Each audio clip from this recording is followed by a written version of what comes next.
Bonjour et bienvenue dans ce nouveau numéro du Point des marchés. Je suis avec François Tory, spécialiste du marché du sucre chez Agritel. Bonjour François. Bonjour Adèle.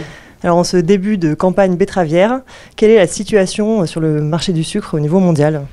Alors après 2 années très excédentaires au niveau mondial, la saison 2019-2020 donc, qui débute va enregistrer un déficit qui est compris entre 4 et 6 millions de tonnes selon les estimations.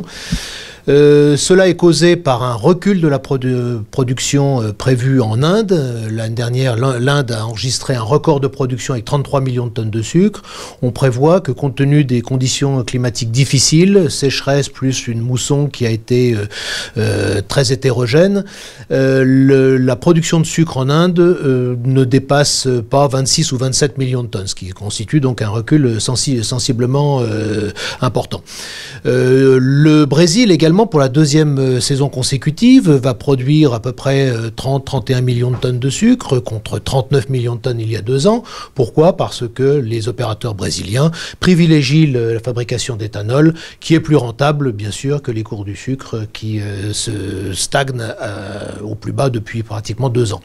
La Thaïlande, l'Union européenne également vont avoir des productions en réduction. Et je dirais d'une façon générale, beaucoup de pays ont tendance à se détourner de la culture de la canne ou de la betterave compte tenu de la faiblesse des cours enregistrés ces dernières années. Alors est-ce que cette situation a permis au cours du sucre de remonter ? Alors, on sent un frémissement. Les cours sont bas depuis 2 ans, inférieurs aux coûts de production dans la plupart des pays, même dans l'essentiel des pays. On sent un frémissement. Malgré tout, la situation reste fragile. Depuis, on va dire que sur ces 4 dernières semaines, sur le marché mondial, le sucre roux est monté à peu près 8%, essentiellement parce que les fonds spéculatifs qui avaient atteint un record de position vendeuse ont réduit cette position, prudemment, je dirais, compte tenu des perspectives de déficit. Donc il y a effectivement une petite amélioration. Et est-ce qu'on peut espérer que les cours remontent au niveau européen ? Alors oui, je dirais que les perspectives sont même meilleures en Europe qu'elles ne le sont sur le marché mondial. Pourquoi ? Parce que pour la 2e saison consécutive, l'Europe va produire du sucre sensiblement moins que ce qui pouvait être anticipé à la sortie des quotas.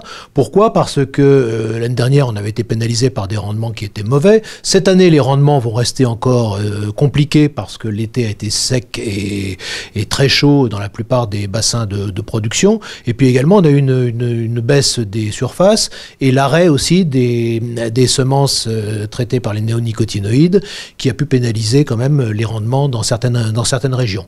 Alors du coup, finalement, le bilan européen est tendu et les contrats de renouvellement, donc de commercialisation du sucre qui ont été faits ces dernières semaines, ces derniers mois, se sont établis quand même à des niveaux sensiblement supérieurs à la campagne précédente. Alors dans quelle proportion les cours du marché européen vont-ils s'établir pour la saison 2019-2020? C'est encore un peu tôt pour le dire, mais vraisemblablement, on va noter dès le mois d'octobre 2019 une remontée sensible des cours par rapport au niveau moyen de la campagne de 2018-2019.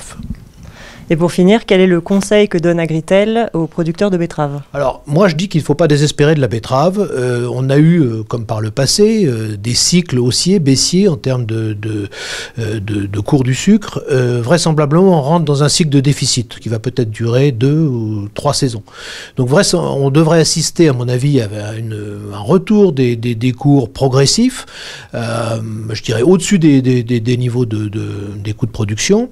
Et donc, il faut, à mon avis, éviter de condamner la culture de la betterave je pense qu'il faut garder espoir dans cette culture qui présente quand même encore des atouts non négligeables. Merci François. Merci à tous de nous avoir suivis. Rendez-vous dans 15 jours pour un prochain point des marchés.